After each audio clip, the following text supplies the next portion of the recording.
Hello, I'm Dr. Mohua Bhattacharjee. Today we'll be starting welfare economics, a totally new section in which we are talking about a normative economics. So long when we discussed about the labor market or about the commodity market or about the producers market, whatever, those were all positive economics because we talked about the things what it is or what is happening. We don't take anything what should be. But now we are entering a new zone which is called the welfare economics, and that is called the which is a section of a normative economics, which is a part of a normative economics. And in normative economics it is something like this, that what should be, what ought to be, in which we are not talking is what it is. We are considering the ideal situation here. So there are lots of argument on it, whether value judgments enter there or doesn't enter there, or how it works, as the value judgment is something which worked as a very critical element in all through the welfare economics discussion. So originally it was Pigot who talked in length. It originated long back, obviously, welfare economics, but Pigot was someone who gave a very strategic discussion on welfare economics. And he made a very simple discussion on the simple argument that if a wealth or the total holding of the wealth will be increasing, so automatically a person will be having a good situation or in a good condition. But he could not discuss anything on change.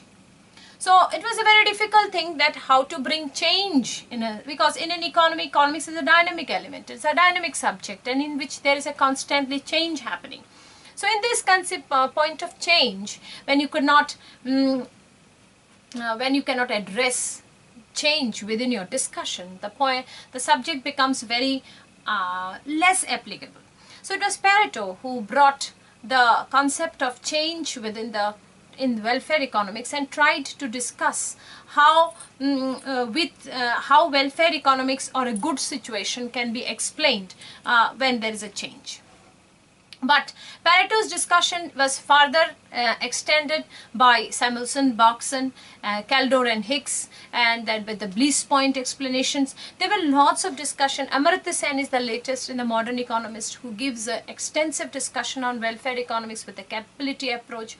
Rozabia is also there who is critically discussing Amartya Sen's approach. Because in the development economics, welfare economics is something which has connected to the development concept.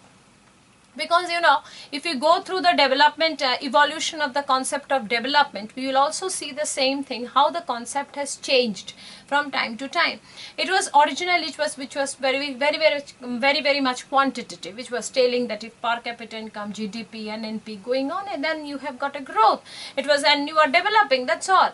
But our experience in 80s and towards the later early 80s, we saw that it doesn't happen. The growth doesn't trickle down. So the growth gradually, or the development concept gradually become much more intricate, and it became much more qualitative. And in this process, the concept of welfare economics also gained lots of momentum, and it has changed its dynamism. It's changed its area, it's changed its subject of discussion, it changed its focus. But in all the discussion, it is becoming much more broader. But in the welfare economics, by which the welfare economics concept is becoming much more and more in discussion. So that's why, and originally when we were talking about the Pigot, and Pigot, who was talking totally in a quantitative manner, he could not explain some people doing better off, some people doing worse off situation. He could not explain the differences. So that's why welfare economics actually reached a point and then was not growing. It was Perito who gave a touch to the development of this concept. So Perito said that he gave a Perito economic efficiency definition, and he said that what is the best situation. He have discussed just the way in a market we have to know what is the perfect competition. Then we can find out the degree of imperfections. In the same way, in the welfare economics also, it was necessary to get a definition that what is the best, which is the optimal situation, what is the ideal situation. So that's why Perito has been considered as one of the greatest contributor in the welfare economics world, because he gave the equilibrium or the efficient definition. He said that what is the ideal situation? Ideal, or the Perito optimality situation, is then one in which no one can be made better off without making someone worse off. That means You are in such situation in which you cannot, it is a brim type of situation, just like in a vessel when there is a water is totally full. If you want to add one more water, one more drop of water, you will have to take up one drop of water out from it, and then only you can accommodate one more water. So it is like that. No one can be made better off without making someone worse off. So it has reached a brim situation. So this is called the economic efficient point. So now this is, we got from the Pareto optimality definition, we got the ideal sort of situation, and we got the efficiency. What is efficiency? Where we need to reach? Because this one was a key question in the development economics or in the economics world. Where we are going, where we should go, what is the end which we want to get?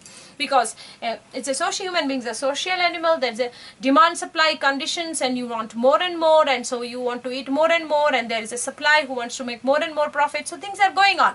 So where we need to reach the end, what is the end for it?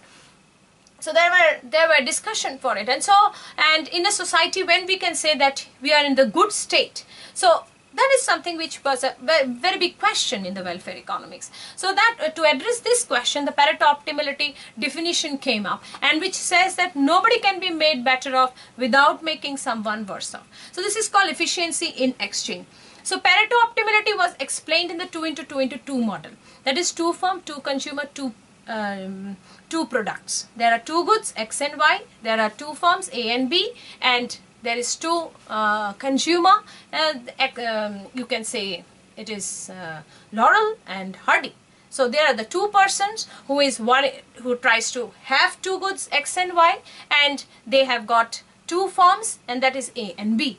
So now the question is this, if no one can be made better off without making some other worse off, this is called optimal situation, Pareto optimal situation. So the question is this, how do we reach there, and how do we define there?